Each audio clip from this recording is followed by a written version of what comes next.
Hi friends, in this class we are discussing about the IUPAC nomenclature of bicycloalkanes. Okay, bicycloalkanes. So these compounds derive their names from the consideration of the bicyclic structure because it is having a bicyclic structure like this. This is an example of a bicyclic system. This is example of a bicyclic alkane, and these compounds have two structural features in common. One thing is they have two bridgehead carbon atoms. They have two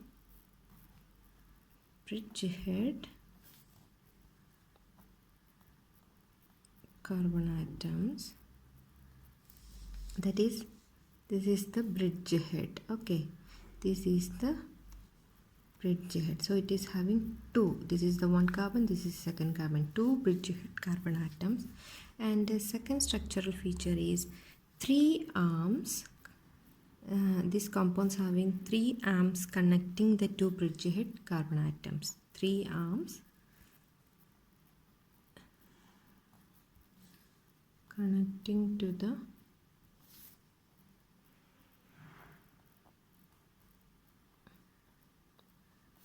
bridgehead carbon atoms. Okay, that is, this is the bridgehead carbon atoms. This is the one carbon, this is the second carbon, this is one arm. Okay, this is one arm, this one is the second arm, and this one is the third arm. So these are the three arms that present in a bicyclic alkane. So these are the two structural features of a bicyclic alkane compound. So consider this example. So the numbering used to assign these kind of compounds, we have to first find the two bridgehead carbon atoms.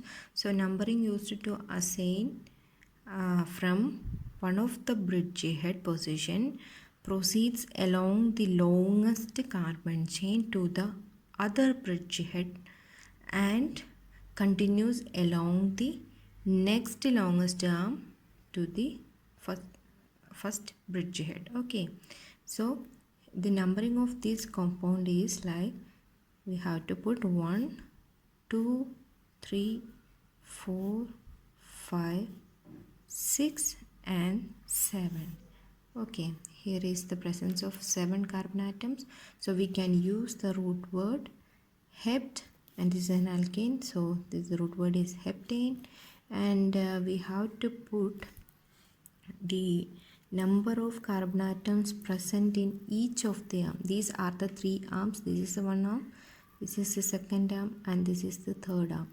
So we have to find out how many carbon atoms present in each of the arm and count that and put that in this bracket. So it is having an order. The highest number of carbon atoms we have to put in first, and then the second one, then the third one. So highest one have the most priority. Okay, so here we can see the number of carbon atoms in this arm is higher than other two arms. That is, here 1 2 3 4 carbon atoms are present, so put 4, then put a dot, then consider this arm. Here this is the second arm, here the presence of 1 carbon atom, so put 1. Then considering this arm, there is no carbon at all, so put 0. So this is the number of carbon atoms present in each of the arms. Then finally the term bicyclo added as prefix. So name of this particular compound is bicyclo 410 heptane. Consider this compound. The numbering used to assign the functional groups, here we can see there a ketonic functional group is present. So the numbering used to assign the substituents or the functional groups begins from the bridgehead carbon atoms Okay, bridgehead carbon atoms proceed along the longest arm onto the other bridgehead and continues along the next long chain arm. Okay, that is the numbering. We have to keep numbering. Here we can see that there is 2 bridgehead carbon atoms and the functional group closest to this bridgehead carbon. Here there is no any other functional group, so this is the bridgehead carbon to which the functional group is almost near. So the numbering takes place on this side, that is we have to given number 1 to this bridgehead, then 2, 3, 4, 5, 6, then 7. This is the order of numbering in this kind of compounds bearing functional groups. Okay, and the bridgehead positions is selected is one that is close to the carbon bearing functional group or substituents. Okay, that you keep in mind. So this is the order of numbering, and name of this compound is, we can count that there is the presence of 7 carbon atoms. So the root word is what? Heptane. Root word is heptane. Here is the presence of a ketonic group.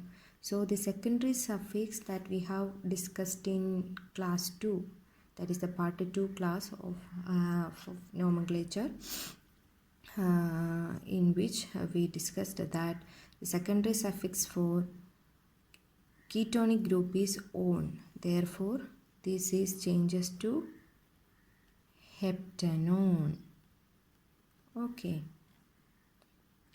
changing E and put on there. Okay, heptanone. That is the root word for this particular compound. Then we have to consider how many carbons present in each of the arm. So that put in bracket. Here we can see that 2 carbon atoms present in this arm. Okay, 1, 2. And considering this arm, here also 1, 2 carbon atoms present. And considering this arm, only 1. So this is the number of carbon atoms present in each of the arm, representing like this. Okay, so we have to mention the presence of this ketonic group is at which carbon. So this is at the second position, so we have to mention that in name also. So finally, the name of this particular compound is, we use the prefix bicyclo, then this, then heptane. Okay, heptane, it is having second carbon bearing the function group, so 2, then on. So this is the number. So this is the name of this particular compound. I hope you understood the naming of bicycloalkanes. If you like this video, please like and share, and also subscribe my channel. We'll see you later. Thank you.